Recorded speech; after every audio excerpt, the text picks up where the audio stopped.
Bienvenue au journal de la chaîne africaine. À la une ce soir, tenu pour responsable des troubles au Capitole le 6 janvier dernier, Donald Trump s'est engagé à quitter la Maison-Blanche comme prévu. Malgré tout, les appels à sa destitution immédiate se multiplient. On en parle en début d'émission. Nous irons en Éthiopie où l'armée a annoncé avoir tué 4 hauts responsables du Front de libération du peuple du Tigré, la région dissidente du nord de l'Éthiopie où le gouvernement Addis Abeba avait envoyé ses troupes début novembre. Les détails dans un instant. Plus de 3 millions de personnes touchées par la maladie à coronavirus en Afrique avec une soixantaine de décès et des chiffres qui grimpent malgré les mesures barrières. Le bilan de cette situation alarmante dans cette édition. Mesdames, Messieurs, bonsoir et merci de nous recevoir chez vous. Commençons ce journal par cette visite du ministre français de l'Europe et des Affaires étrangères au Burkina Faso. Jean-Yves Le Drian est arrivé à Ouagadougou ce vendredi 8 janvier après avoir pris part hier à l'investiture du président ghanéen. Il a rencontré cet après-midi le président du Faso, Roch-Marc Christian Kaboré, avec qui il a abordé des questions relatives à la lutte contre le terrorisme. Ceci dans le cadre du suivi des sommets de Pau et de Nouakchott et de la coalition pour le Sahel, mais aussi dans le cadre de la coopération bilatérale entre la France et le Burkina Faso. Après de violentes manifestations au Capitole à Washington le 6 janvier dernier, plusieurs voix se sont levées pour demander la démission immédiate du président Trump à quelques jours de la fin de son mandat. 2 procédures sont possibles, le 25e amendement ou une procédure d'impeachment. Même si les défections continuent dans le camp républicain, la destitution de Donald Trump semble difficile en fonction du temps et des étapes de cette démarche. Yaovi Diom-Or. Ces images inédites resteront gravées dans la mémoire et dans les archives avec un nom qui n'y manquera pas, Donald Trump. La dure épreuve que traverse actuellement la démocratie américaine est unique en son genre, un président qui refuse de reconnaître sa défaite et appelle à empêcher la validation de la victoire de son adversaire. Après l'épisode chaotique du 6 janvier au Capitole à Washington, ayant coûté la vie à 4 manifestants et un policier, et même après la marche arrière de Donald Trump, le camp démocrate veut en finir avec sa présidence à quelques jours même de la fin de son mandat. Déjà ce 6 janvier, plusieurs voix se sont levées pour réclamer une procédure de destitution du 45e président américain. Dans les faits, 2 possibilités sont évoquées.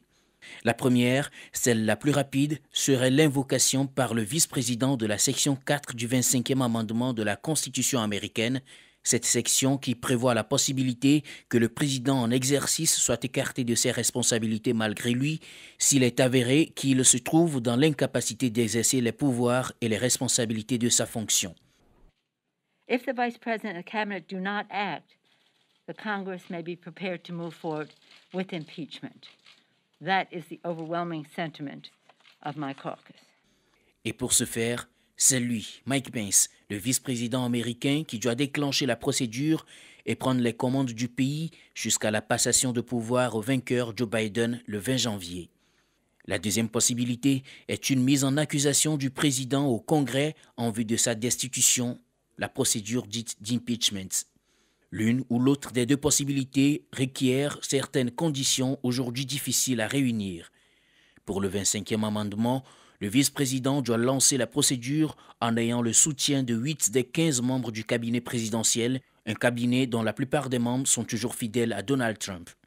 Ils devraient ensemble signer une déclaration et la transmettre à la Chambre des représentants et au Sénat. Donald Trump pourrait aussi contester son incapacité dans une déclaration aux 2 institutions. Ensuite, le vice-président et le cabinet auraient 4 jours pour réitérer cette déclaration d'incapacité du président. Le Congrès aurait à son tour 21 jours pour examiner la question et les 2 tiers de la Chambre des représentants et du Sénat devraient voter que le président est effectivement incapable d'assurer ses fonctions.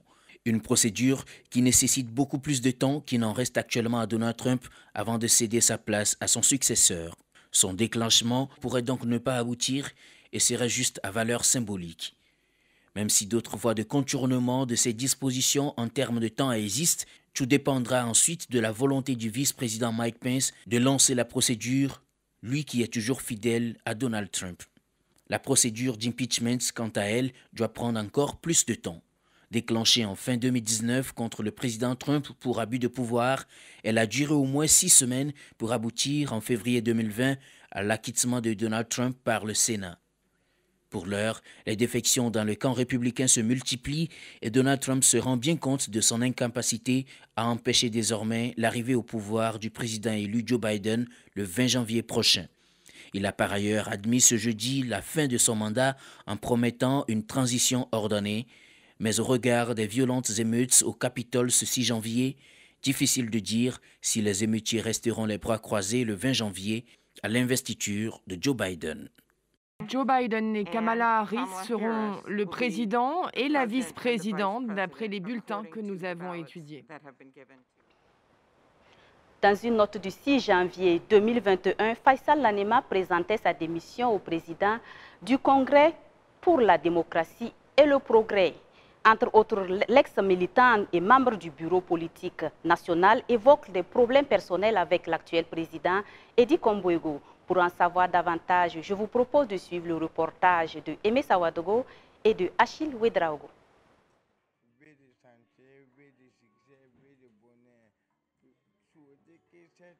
Depuis 2019, Faisal Nanema n'était plus en bonne odeur de sainteté avec le Congrès pour la démocratie et le progrès CDP. Militant actif du parti, depuis lors, il ne participait plus aux activités de l'ancien parti au pouvoir. Et suite à des problèmes avec l'actuel président du parti, Faisal Nanema a jugé bon de quitter le navire. Aujourd'hui, ces problèmes sont derrière moi. Ça fait 10 ans. Ces problèmes sont derrière moi. J'ai quitté le parti. Je ne veux plus rentrer dans ces problèmes qui mènent la vie du parti. Ce parti qui m'a tout donné. Ce parti qui m'a beaucoup éclairé, qui m'a beaucoup casé. Je suis redevable à ce parti pour toute ma vie, que ce soit mes ex-camarades qui sont toujours là-bas, que ce soit le fondateur du parti ou bien d'autres personnes, je suis toujours redevable à ces gens. Proche du président fondateur du CDP, Blaise Compaoré, dont il se bat pour son retour, l'ex-militant estime que sa démission ne saurait affecter ses liens avec l'ancien président du Faso. Le président Compaoré, c'est le problème que nous vivons dans le parti. Le président Compaoré, c'est le vrai problème de ce parti. Et le président Compaoré même est victime de ces problèmes. Donc tous ces qui partent là, je crois que le président Compaoré n'a jamais fermé sa porte, qui que ce soit. À un moment donné, le président Blaise Compaoré n'est plus pour le CDP seulement, mais le président Blaise Compaoré est devenu une icône de beaucoup de partis, de beaucoup de gens qui se réclament du président Compaoré. Désormais, Faisal Nanema entend se consacrer aux activités de son organisation, le Mouvement pour la démocratie et le vivre ensemble, qui bientôt va inaugurer son siège. Les membres du mouvement prévoient un déplacement à Yako dans la province du Passoré en fin janvier pour l'installation de la coordination provinciale et préparent en février le prix Christophe Joseph Marie Dabiré qui récompense 10 personnes qui ont œuvré pour le vivre ensemble au cours de l'année écoulée au Burkina Faso. Cap à présent, République démocratique du Congo. Plus de 20 personnes condamnées à mort pour l'assassinat de l'ancien président Laurent Désiré Kabila, bénéficiaire d'une grâce du président Félix Tshisekedi, ont quitté vendredi la prison de Makala à Kinshasa. Débarrassés de leur tenue de prisonniers, 22 hommes sont sortis de prison, accueillis par leurs proches, parfois en larmes.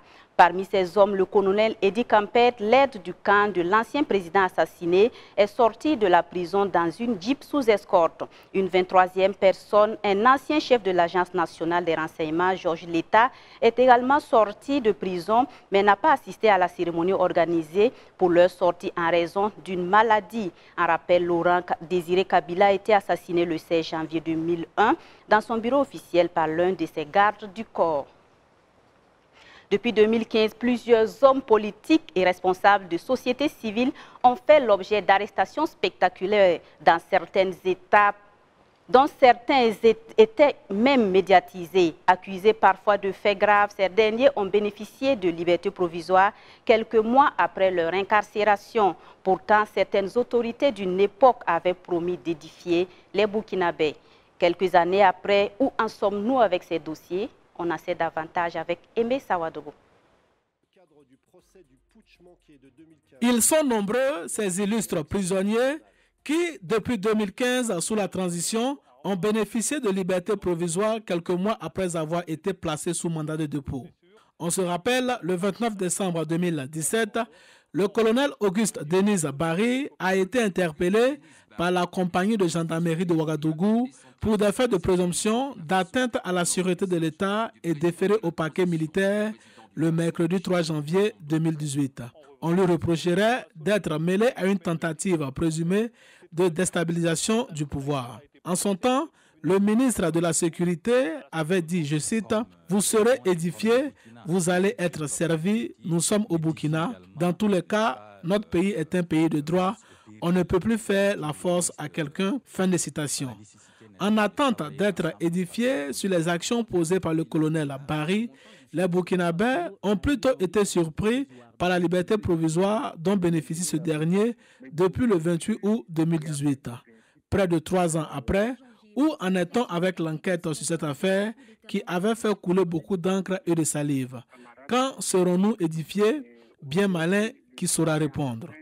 Autre fait, l'arrestation spectaculaire de la militante de la société civile Safiatou Lopez, interpellée par les éléments de l'unité spéciale d'intervention de la gendarmerie nationale le mercredi 29 août 2018, après que celle-ci ait forcé la porte de son domicile.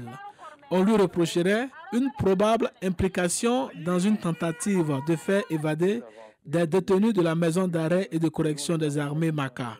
Après plusieurs mois de détention et suite à 4 demandes de mise en liberté provisoire pour des raisons de santé, Safiatou Lopez bénéficie d'une liberté provisoire depuis le 2 janvier 2019. Depuis, plus rien n'a été dit sur ce dossier et les interrogations se posent quant à la suite de cette affaire. Dans le cadre de l'instruction du dossier de l'insurrection populaire de 2014 qui a fait 33 morts, l'ancien premier ministre de Blaise Compaoré, Luc Adolphe Tiao, avait été arrêté et déféré à la maison d'arrêt et de correction de Ouagadougou le vendredi 16 septembre 2016. Il est accusé de coups et de blessures volontaires, de complicité de coups et blessures involontaires, assassinat et complicité d'assassinat. Après plus de 3 mois d'incarcération, il bénéficie d'une liberté provisoire pour raison de maladie depuis le 25 novembre de la même année. Après la chute du régime Compaoré, 9 ministres du gouvernement du pouvoir déchu avaient été mis en accusation à la mi-juillet 2015 par le Conseil national de la transition CNT.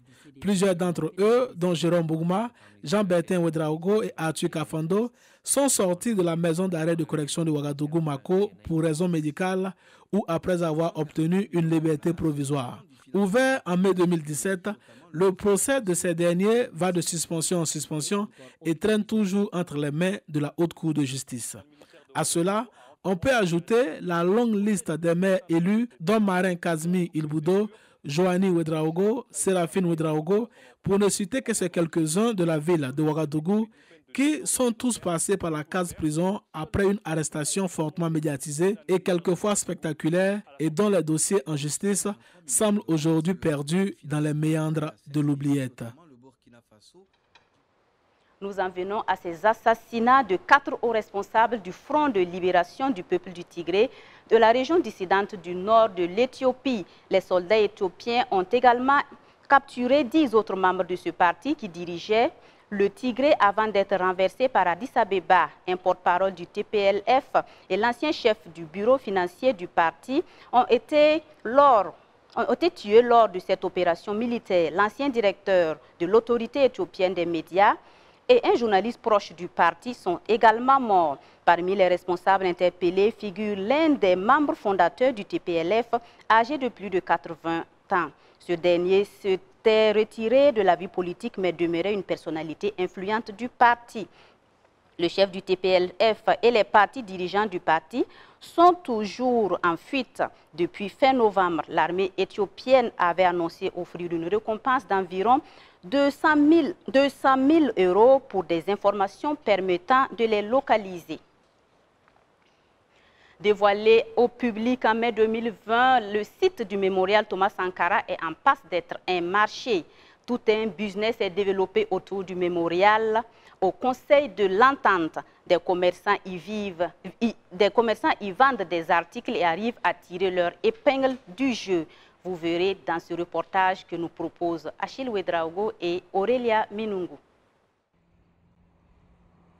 Quelque temps après l'inauguration du mémorial Thomas Sankara, des commerçants se sont installés sur le site afin de vendre des articles comportant l'effigie du père de la révolution burkinabé. Pour Prosper Semporé, ce commerce qu'il qualifie de projet est un rêve qui se réalise. Vendre les œuvres du capitaine Thomas Sankara, c'est un projet qui me tenait à cœur après son assassinat, parce que le régime comparé travaillait à faire disparaître l'image du capitaine Thomas Sankara. Et moi, j'avais juré depuis mon bas âge que si toutefois je suis en vie, je ferai tout pour faire rayonner l'image du capitaine Thomas Sankara. Ces commerçants sont installés sur le site de concert avec le Comité international mémorial Thomas Sankara CIMTS, indique Prosper Semporé. Il propose plusieurs articles à la clientèle. Une fois au site du mémorial Thomas Sankara, vous allez avoir des colliers Thomas Sankara. Il y a même des tasses Thomas Sankara.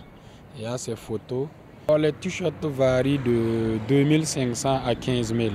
Pour le VIP, dont vous voyez, ça c'est une contribution pour la construction du mémorial.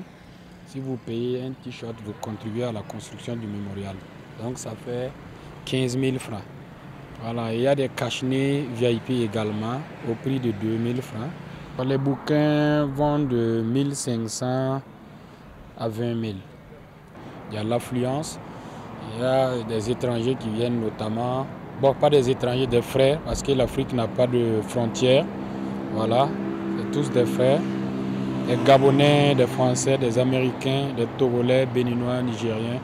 Afin d'immortaliser le souvenir de Thomas Sankara et de s'identifier à lui, les clients, à l'instar de Lydie Nansouri, préfèrent ses articles personnalisés. Un président que j'ai beaucoup aimé, et vraiment il a du charisme. Et même étant à Niamey, les gens l'aiment beaucoup. Et du coup, quand je suis revenu au Burkina, j'ai choisi de venir acheter ici, surtout les t-shirts où on peut le voir pour pouvoir faire la... C'est-à-dire, je ne sais pas comment je vais expliquer ça, pour montrer que vraiment je suis burkinabé et je suis fier de lui. Étant à Niamey, le fait de porter ça, ça fait de moi vraiment un burkinabé authentique. La statue de l'ancien président a une hauteur de 5 mètres et est entièrement réalisée en bronze. L'œuvre est montée sur un socle de 3 mètres de haut en forme pyramidale de 4 faces, comportant chacune 3 bustes des 12 compagnons d'infortune du capitaine Thomas Sankara. Instauré depuis 2009, le système licence-master-doctorat continue d'être décrié au sein des universités publiques ici au Burkina. On se souvient encore qu'en 2015, des étudiants avaient damé le pavé pour exiger la suspension du système LMD. Ce vendredi 8 janvier 2021, une de nos équipes a rencontré des étudiants à l'université Joseph Kizerbo. Eh bien, ces étudiants fustigent le système LMD qu'ils pensent être à la base de tous les problèmes dans les universités publiques, telles que le chevauchement des années scolaires. Constantin Sieda, Faïsetou Sangaré et Mamadou Souari. Les étudiants que nous avons rencontrés ce vendredi 8 janvier 2020 à l'université Joseph Kizerbo ont tous tiré à boulet rouge sur le système LMD qu'ils pensent être à la base de tous les problèmes qui minent les conditions d'études dans les universités publiques du Burkina.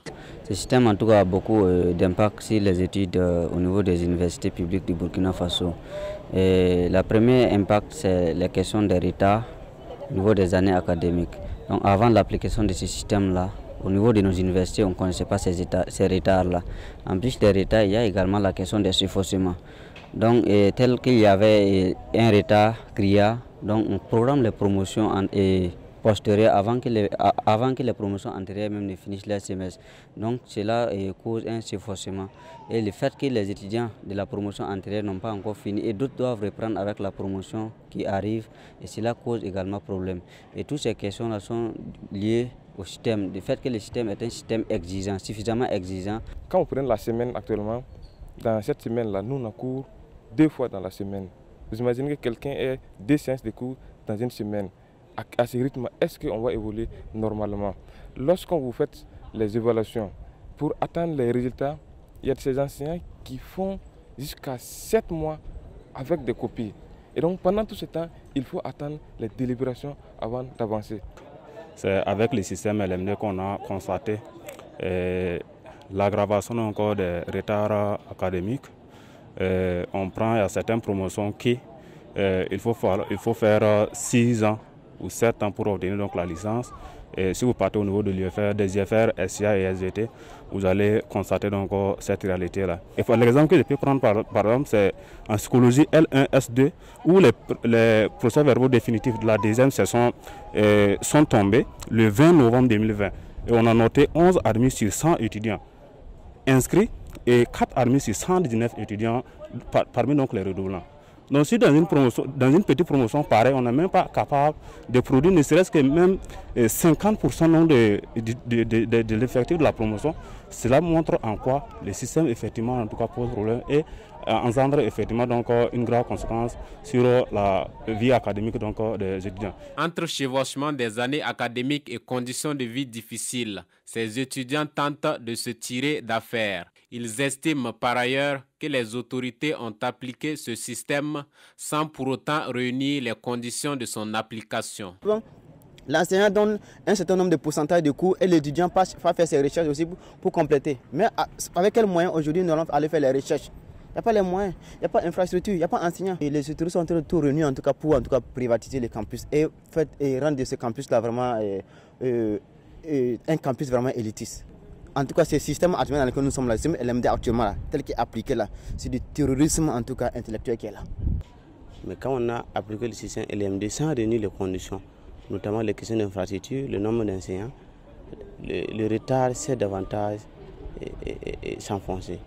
Voilà. Et quand vous prenez à l'étape... Pour sortir de ce calvaire imposé par le système LMD, ces étudiants n'ont pas manqué de propositions.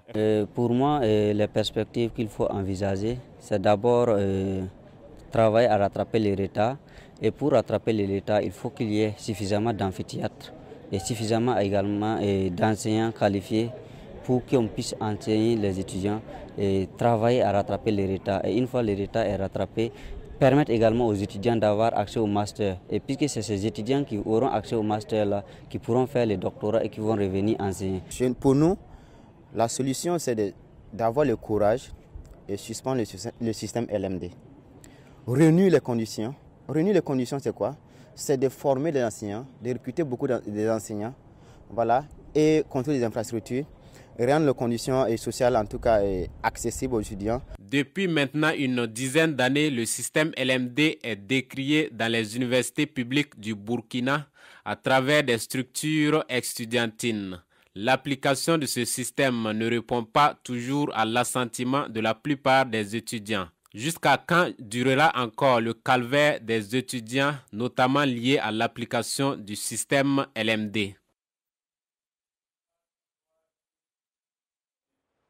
Vous avez entendu ces étudiants, le système LMD est à la cause du chevauchement des années académiques dans les universités de Ouagadougou et du Burkina Faso, surtout dans les universités publiques. Page santé à présent, la maladie à coronavirus a fait au moins 1 800 000 morts dans le monde. Selon un bilan établi ce vendredi 8 janvier par l'AFP, les États-Unis restent les plus touchés tant en nombre de morts qu'en nombre de cas. Le continent africain est touché avec plus de 3 millions de cas, avec malheureusement 69 000 décès. Le pays le plus touché est l'Afrique du Sud. Malgré les mesures de restriction prises par les autorités, il faut dire que les chiffres augmentent de jour en jour. Certains pays se sont déjà manifestés pour obtenir le nouveau vaccin. Le point de la situation de la maladie sur le continent africain avec Ilyas Kabouri. La situation de la maladie à coronavirus fait état de près de 3 millions d'individus touchés avec près de 69 000 décès sur le continent africain. En Afrique du Nord, c'est l'Égypte qui tient la tête avec plus de 145 000 cas déclarés et plus de 7 900 morts. Dans le sud du continent, c'est l'Afrique du Sud qui détient le mauvais score avec plus d'1 million de cas déclarés et plus de 31 000 morts.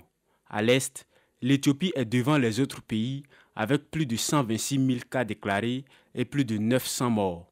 Dans l'ouest du continent, le Nigeria vient en tête avec plus de 94 000 cas déclarés et plus de 1300 morts. Et pour terminer, en Afrique centrale, c'est la République démocratique du Congo qui vient premier avec plus de 18 700 cas déclarés et plus de 600 morts. Sur le continent donc, c'est l'Afrique du Sud qui est le pays le plus touché par la maladie avec plus d'1 million de cas déclarés et plus de 31 000 morts. Les chiffres continuent d'augmenter malgré la fermeture des frontières dans certaines zones comme en Afrique de l'Ouest et l'interdiction de rassemblement de plus de 10 personnes en République démocratique du Congo. Malgré les textes obligatoires de Covid-19 pour les voyageurs, des cas d'importation de la maladie sont observés dans certains pays. La solution, elle, viendra peut-être du vaccin contre le Covid-19. Plusieurs pays ont donc exprimé leur intérêt pour ce vaccin. 8 pays d'Afrique ont accepté d'autofinancer leur dose de vaccin par le biais de la plateforme COVAX. C'est le cas par exemple de la Guinée équatoriale. En outre, 46 pays d'Afrique sont éligibles à un instrument de financement appelé le COVAX AMC. Les partenaires, eux, collaborent avec les gouvernements et les fabricants afin d'acheter suffisamment de doses de vaccins pour protéger les populations les plus vulnérables du continent, peut-on lire sur le site de l'OMS. Mais en attendant l'arrivée du vaccin sur le continent, il est important que les populations continuent de respecter les mesures barrières. Voilà qui met fin à cette édition. Je vous retrouve demain pour d'autres actualités. Passez d'agréables moments en compagnie de la chaîne africaine. Bonsoir.